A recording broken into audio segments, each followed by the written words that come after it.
thank you for having us, and thank you for giving us the chance to actually show you guys some of what we are doing with Facebook, because we're using it probably as best as we can, or maxing out what's possible on it. Yeah. Sounds good. So I'll say a couple of words about you. You joined Lavoo only in December as head of performance, but you're a veteran in the dating ecosystem. 2012, 2010 you started at Zoosk as the performance manager for Germany and advanced to become country head. And after about 2 years, you had seen all there was to see at Zoosk. Exactly. And started your own advertising agency / affiliate business with Edifair in New York, correct? Correct, yeah. So you had the chance to work with a vast number of dating advertisers. That's right. And that will probably enable you to do a lot of the right things at Lavoo rather than completely random things. Yeah. Can you tell us just very briefly, for anyone who hasn't heard of Lavoo, what makes that a special dating product or dating app? So Lavoo started in 2011 and kind of was one of the first dating or good dating apps in Germany, and so it grew very fast to a social dating app. We have like a radar where you can see the people around you, and that kind of was a unique feature which really grabbed people's attention. People liked it, and then it also grew organically beside all the paid advertising, very strong. So user really liked it and used it a lot, and so we could expand it into like 14 or 16 countries. Cool. And so now you're at the stage where you've seen a lot of organic growth, a lot of performance-driven growth.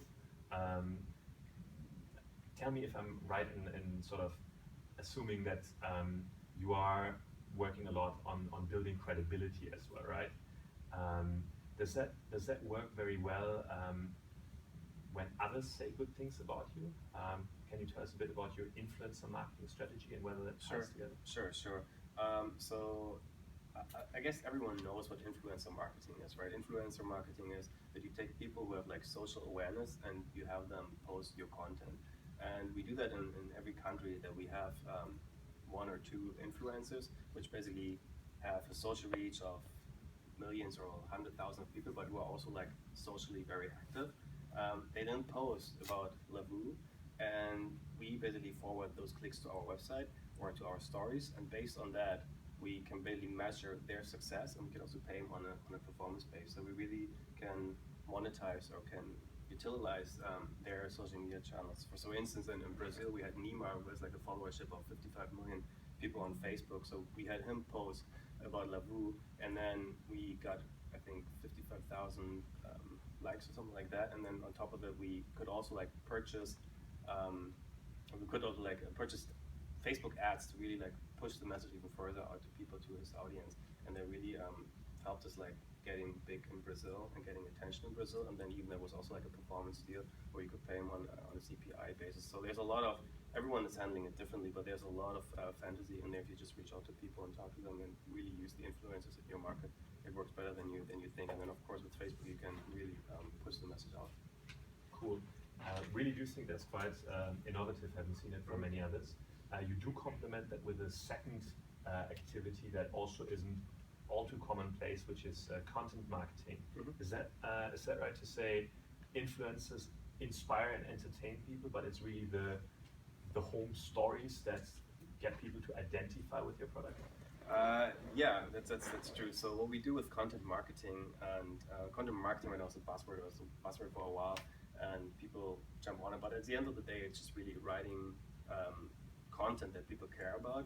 And then we have a blog, and on the blog we post content. And after a while, you see where users react with what kind of content, with the headlines. Just to think of BuzzFeed, right? At the end of the day, it's also just posts, but they're not performance driven. They just want to user engagement. So they are kind of performance driven, but they're not leading to an install of an app. So we really take that concept and we drive our content to have people get interested in our app and download it. And the good thing here is that we seed those content articles, because you always need like a certain noise that the article gets really like grabbed off by people. So So we do that again also with Facebook, so that we basically advertise our articles, and then based on that we get like social reach, and some articles go viral, some not. So you really have to do it like constantly. You cannot just do one article and push it. But we also saw, but then you will get success, and you will see certain articles get a reach where you'd be like, oh my god, this is taking off, and then based on that you kind of get a feeling for what your audience like. And we tested a variety of different networks to push the articles, but we found out that Facebook is kind of like the cheapest and also like the best in terms of ROI. And we also saw that when people read the article, that the retention rate is higher as well as the ROI is higher. So people really like to engage with that content, and it's something you just have to do and have to dedicate time. Of course, it takes also like manpower to get these articles and get good articles, also like good headlines and everything. You need to do A/B testing, but once you do that, you really see good results with it. Do you have examples of one of the popular articles that work really well recently?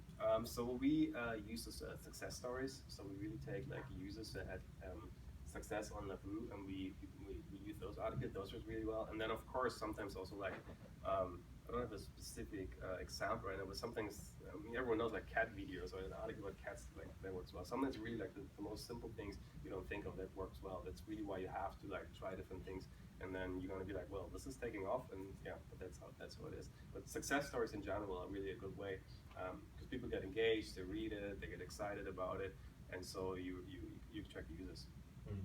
I remember one in particular where you targeted users who were in relationships with non-dating creative, asking them to, I think you found them in your existing user base, just from previous registrations, and you uploaded that and excluded everyone who was a single, so you found the people who are now in relationships. You reached out and asked them to tell you about their Lavoo experience, correct? Exactly. Like once you have it out, you can reach out to them, and people get back to you and be like, yeah, sure, because they're happy and they want to say thank you for the service. So they really come back to you, and they can answer you questions. You can do an interview. We recently went to Austria to interview a couple.